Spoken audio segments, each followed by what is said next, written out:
আসসালামু আলাইকুম দর্শক, অত্যন্ত গুরুত্বপূর্ণ একটি খবর। সাবেক মার্কিন রাষ্ট্রদূত মার্শা বার্নিকাটের গাড়িবহরে হামলাকারী চার্জশিটভুক্ত আসামি সিয়াম গ্রেপ্তার। খুবই গুরুত্বপূর্ণ খবরটি, কারণ মার্কিন যুক্তরাষ্ট্র শুধু না, যে কোনো দেশের রাষ্ট্রদূতেরা এই দেশে যেন নিরাপদ থাকে। মেরে কোনো কিছু তো আদায় করা সম্ভব না। এখানে দেখেন, আওয়ামী লীগ সরকারের সময় এই মার্শা বার্নিকাটের গাড়িবহরে হামলা হয়েছিল। তো মামলা হয়েছিল, কিন্তু মামলা এতদিন ধরা পড়ে নাই। মামলাতে এতদিন আসামিরা ধরা পড়ে নাই। ঢাকায় নিযুক্ত সাবেক মার্কিন রাষ্ট্রদূত মার্শা বার্নিকাটের গাড়িবহরের হামলার ঘটনায় চার্জশিটভুক্ত আসামি সিয়াম হাসানকে গ্রেপ্তার করা হয়েছে। সোমবার রাত 11:30টার দিকে রাজধানীর মোহাম্মদপুরের তাজমহল রোড এলাকা থেকে তাকে গ্রেপ্তার করে ঢাকা মহানগর গোয়েন্দা পুলিশ। গণমাধ্যমকে গ্রেপ্তারের বিষয়টি নিশ্চিত করেছেন DMP media and public relation বিভাগের উপ পুলিশ কমিশনার মোহাম্মদ তালেবুর রহমান। তিনি জানান, সোমবার রাত 11:30টার দিকে গোপন সংবাদের ভিত্তিতে ডিএমপির ডিবি তেজগাঁও টিম 2018 সালের সাবেক মার্কিন রাষ্ট্রদূত মার্শা বার্নিকাটের গাড়িবহরে হামলার ঘটনায় করা মামলায় চার্জশিটভুক্ত আসামি মোহাম্মদ সিয়াম হাসানকে গ্রেপ্তার করেছে। মোহাম্মদপুর তাজমহল রোডের একটি বাসা থেকে তাকে গ্রেপ্তার করা হয়। গ্রেপ্তার সিয়াম হাসান সদ্য ছাত্র জনতা অভ্যুত্থানকালীন হত্যার ঘটনায় এজাহারভুক্ত আসামি। তার বিরুদ্ধে আরও মামলা রয়েছে বলেও জানান ডিএমপির এই কর্মকর্তা। চিন্তা করে দেখেন, এরা কীরকম দুর্ধর্ষ ছিল। এরা একটা দেশের রাষ্ট্রদূত, মার্কিন যুক্তরাষ্ট্রের মতো একটা দেশ, যাদের সঙ্গে আমাদের অর্থনৈতিকভাবে, শিক্ষা, বাণিজ্য, বিভিন্ন বিষয়ে আমাদের কিন্তু খুবই গুরুত্বপূর্ণ অংশীদার। তারা বাংলাদেশ থেকে প্রচুর লোক ডিবির মাধ্যমে সেখানে পাড়ি জমিয়েছে। তারাও অনেক রেমিটেন্স পাঠায়। অর্থনৈতিকভাবে তারা অনেকেই অনেক লাভবান হয়েছে। দেশকেও অনেক অর্থনৈতিকভাবে স্বাবলম্বী করতে তারা সহযোগিতা করেছে। তারা যেমন বাংলাদেশের নাগরিক হিসেবে সহযোগিতা করেছে, একই সঙ্গে উন্নত জীবনের আশায় সে দেশে অনেক বাঙালি গিয়ে বসতি স্থাপন করেছে। এবং এটার মাধ্যমে বাংলাদেশ এবং আমেরিকার মধ্যে মানুষের মধ্যে একটা সম্পর্ক তৈরি হয়েছে। আবার দেখেন, ওই দেশে আমাদের প্রচুর বাণিজ্য হয়। আপনারা অনেকেই হয়তো জানেন না, আমরা যে তুলা আমদানি করি, গার্মেন্টস শিল্প, এর তুলা আমদানির দুইটি দেশ হচ্ছে ইন্ডিয়া, আমেরিকা।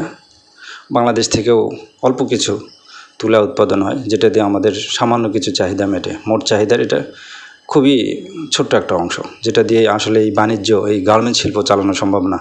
আর সত্যিকার অর্থে গার্মেন্টস শিল্প সম্পর্কে যাদের এখনও ধারণা নাই, যে গার্মেন্টস না থাকলে বাংলাদেশের কী হবে, তাদেরকে এটা বোঝানো সম্ভব না।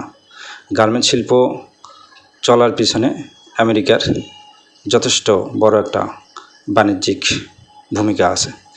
অনেক যন্ত্রপাতি ওখান থেকে আসে, অনেক কিছু আসে। আবার ওরা আমাদের এখান থেকে পোশাকও আমদানি করে। তো সব কিছু মিলেই, এছাড়া আমাদের রাষ্ট্রের, বিশেষ করে প্রতিরক্ষা খাতে তাদের অনেক সহযোগিতা আছে। তো এগুলো বিবেচনা করলে তাদেরকে উপেক্ষা করার আমাদের আসলে সুযোগ নাই। এই বিশ্ব যে ব্যবস্থা বর্তমানে, সেই ব্যবস্থায় তাদেরকে উপেক্ষা করার সুযোগ নেই। অথচ এরা তাদের সঙ্গে কী ধরনের ব্যবহার করেছে, তাদের হয়তো আতে ঘা লেগেছিল। মার্শা বার্নিকাটের যে অ্যাক্টিভিটিস, সেটা তাদের পক্ষে যায় নাই, বিধায় তারা এরকম একটা ন্যাক্কারজনক কাজ করেছে। আর বিগত সরকার এই যারা আক্রমণ করেছে তাদেরকে কখনোই খুঁজে পায় নাই। তাদের দলের, নিজের দলের লোকজন যারা আক্রমণ করেছে বা এরকম অন্যায় কাজ করেছে, তাদেরকে কখনোই খুঁজে পায় না বা খোঁজে নাই। তো এটাও তাদের একটা দুর্বলতা ছিল।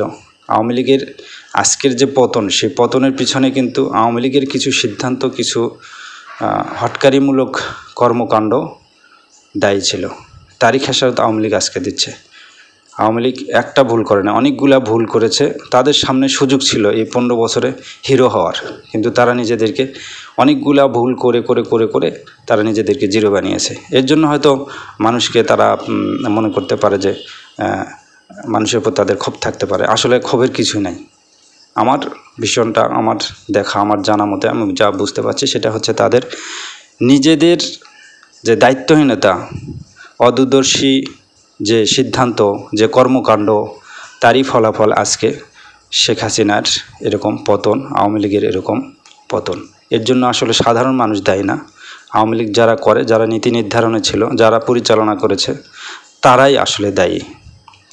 এর জন্য সাধারণ মানুষকে দায়ী করার কোনো সুযোগ নেই।